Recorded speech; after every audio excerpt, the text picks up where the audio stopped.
د پاکستان د کورنو چارو وزارت ویلي چې پنجاب حکومت په صوبه کې د امنیت د پاره د پوج خاص کړي او په صوبه کې د پوج په ځای کولو منځوري ورکړې شوې ده. د خیبر پختونخوا حکومت هم د کورنو چارو وزارت ته په صوبه کې د امنیت ټینګ ساتلو د پاره د پوج په ځای کولو خاص کړي دي.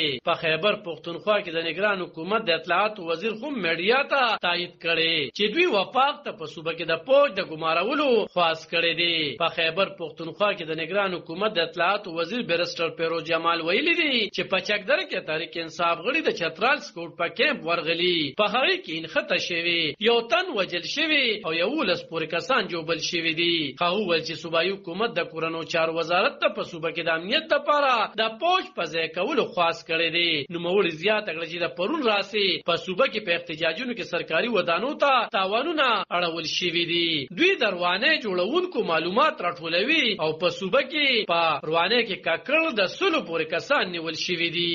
د پاکستان د کورنو چارو وزارت اعلامیه چې په مطبوعاتو خپره شوی پکې ویل شوی چې په صوبه کې د امنیت لپاره د پوج په ځای کولو منځوري ورکړل شوی ده او د پوزي خلکارو د شمیرې او وسایلو پاړون به د صوبې حکومت او پوزي چارواکي مشوره کوي. ویل شوی چې پوج به د څومره وخت پورې په صوبه کې د امنیت لپاره پځوي. صوبایي حکومت او پوج به په دغه هم مشوره کوي. د تحریک انصاف ګوند یو مشر او بهرونو چارو مخکنی وزیر شاه محمود قریشي وایي چې د عمران خان د جون پړ اندېښنه لري ځکه چې وایي هغه د هغه چا په بند کې دی چې جون ته یې ترې خطر او.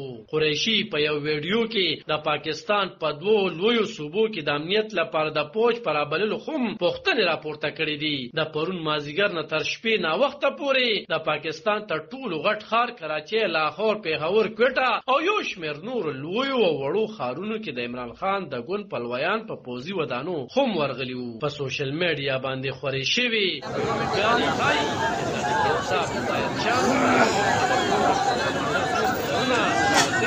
او خلته یې ودانې ته اور اچولی وو او ګاډي یې مات کړي دي. پاکستان تحریک انصاف ګوند ویلي چې پورم نه احتجاجونه کوي کوم چې د دوی آئینی او قانوني حق دی. عالم خان شیرپو، دلبر نیوز، 400 دا پاکستان.